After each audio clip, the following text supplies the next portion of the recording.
રસ્તો શોધવા નીકળ્યા હતા પણ રસ્તો મળ્યો નહીં, આખરે ખાડાઓનું બેસણું કરી નાખ્યું। નમસ્કાર, હું સુનિલ પટેલ, કરજણ સમાચારમાં આપનું સ્વાગત છે। કરજણ તાલુકાના પવિત્ર યાત્રાધામ નારેશ્વરને જોડતો પાલક નારેશ્વર રોડ હાલ પોતાની હાલતને લઈ ચર્ચામાં છે।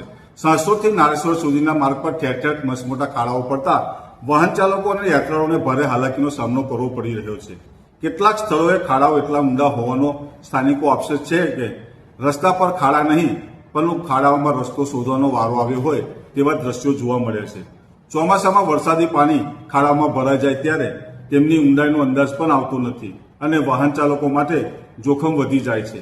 બીજી તરફ આ માર્ગ પરથી રેતી ભરેલા ભારે હાઈવા ડમ્પરોની સતત અવરજવરથી રસ્તાની સ્થિતિ વધુ ખરાબ થઈ રહી હોવાનો સ્થાનિકો આક્ષેપ કરી રહ્યા છે। સ્થાનિકોના જણાવ્યા મુજબ અંદાજે 4 થી 5 વર્ષ અગાઉ કરોડો રૂપિયાના ખર્ચે બનાવવામાં આવેલા આ માર્ગ આજે જર્જરિત હાલતમાં પહોંચી ગયો છે। ચોમાસા પહેલા ખાડા પૂરવા અને રસ્તાની મરામત કરવા રજૂઆતો કરવામાં આવી હોવા છતાં યોગ્ય કાર્યવાહી ન થતા આખરે અનોખો વિરોધ કરવામાં આવ્યો। તંત્રનું ધ્યાન ખેંચવા માટે મૂળ નિવાસી એકતા મંચ દ્વારા રોડ પર પડેલા ખાડાઓનું અનોખું બેસણું યોજવામાં આવ્યું। હા, તમે સાચું સાંભળ્યું, જ્યાં સામાન્ય રીતે કોઈના અવસાન બાદ બેસણું થાય છે ત્યાં અહીં રસ્તાની હાલતનું બેસણું યોજાયું। આ અનોખા વિરોધે પસાર થતા લોકોનું પણ ધ્યાન ખેંચ્યું હતું। કાર્યક્રમમાં મૂળ નિવાસી એકતા મંચના કાર્યકરો સાથે કરજણ કોંગ્રેસ સમિતિના પ્રમુખ પિન્ટુ પટેલ પણ જોડાયા હતા અને રસ્તાની સ્થિતિને લઈને તીખી પ્રતિક્રિયા આપી હતી। હવે સવાલ છે કે આ અનોખું બેસણું તંત્રને જગાડશે કે પછી ખાડાઓનું સામ્રાજ્ય યથાવત રહેશે? સમગ્ર મામલો અને પિન્ટુ પટેલની તીખી પ્રતિક્રિયા જુઓ આ અહેવાલમાં। તમારા વિસ્તારમાં પણ આવા ખાડાઓ છે? તંત્રની કામગીરી અંગે શું અભિપ્રાય છે? કોમેન્ટમાં જરૂર જણાવજો। અહેવાલ ગમ્યો હોય તો લાઈક કરજો, શેર કરો, જેથી આ અવાજ જવાબદાર તંત્ર સુધી પહોંચી શકે। અનોખો વિરોધ બેસણું રાખવા પાછળનું કારણ? બેસણું એટલા માટે રાખવું પડ્યું છે કે આજથી 10 દિવસ પહેલા સોશિયલ મીડિયાના માધ્યમથી તથા ટીવી ચેનલના માધ્યમથી તંત્રને જગાડવા માટે અમે સમાચારમાં આ રસ્તા બાબતનું આપ્યું હતું।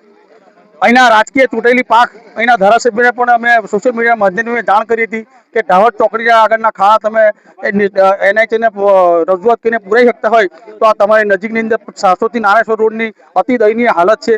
રસ્તાની પરિસ્થિતિ ખૂબ જ ખખડધજ થઈ ગઈ છે, તો આ બાબતે સત્વરે કંઈ કરો। પરંતુ માર્ગના મકાન વિભાગ તરફથી તથા રાજકીય ચૂંટાયેલી પાંખ તરફથી આ બાબતે કોઈ કાર્યવાહી ના કરતા અમારે આ બેસણું રાખવાનું જરૂરત પડી ઊભી થઈ છે।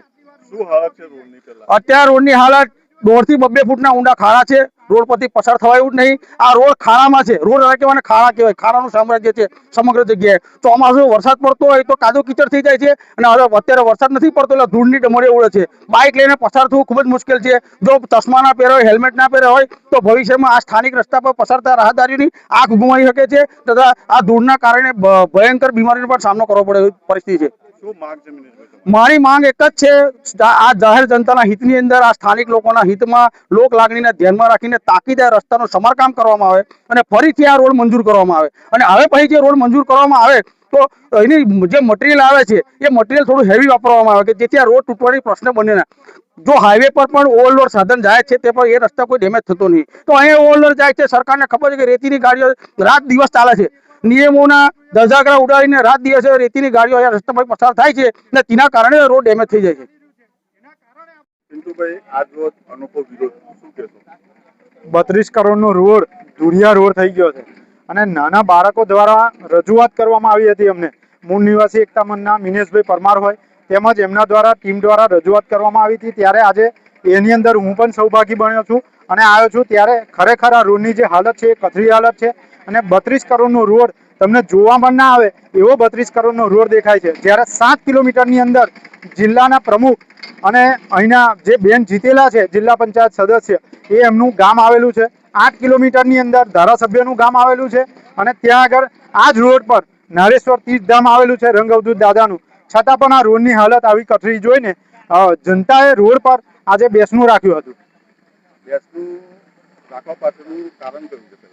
મેન એક જ છે કે જે જે રેતી માફિયાઓ છે એમના દ્વારા ઓવરલોડ ગાડીઓ જે જાય છે અહીંયા અને રોડની હાલત ખૂબ જ કથળી છે, એટલા માટે આ રોડનું બેસણું રાખવું પડ્યું હતું। અને તંત્ર દ્વારા અવારનવાર જાગૃત કરવા માટે તંત્રને વારે ઘડીએ જણાવીએ છીએ, છતાં પણ આ બેસણું રાખીને આજે જાહેર કર્યું કે ભાઈ ખાડા પૂંજન કરી અને આજે બેસણું રાખી અને જણાવીએ છીએ કે ભાઈ બેસણું રાખવા સિવાય હવે કોઈ ઓપ્શન રહ્યું નથી. પણ હવે અમે વિચાર્યું છે કે મુખ્યમંત્રી દાદા ભૂપેન્દ્રભાઈ પટેલને રજૂઆત કરવા જવાના છે અમે, અને કહેવાના છે કે નારેશ્વર તીર્થધામનો દર્શન કરવા માટે આવે પાલેજ નારેશ્વર રોડ પર રહીને એવી રજૂઆત કરવા માટે જવાના છે.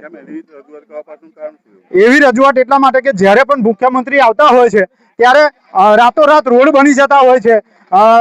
જ્યારે જોવા જાય છે તો થાંભલાને કલર વાગી જતા હોય છે, રોડ રસ્તા ડેવલપ થઈ જતા હોય છે.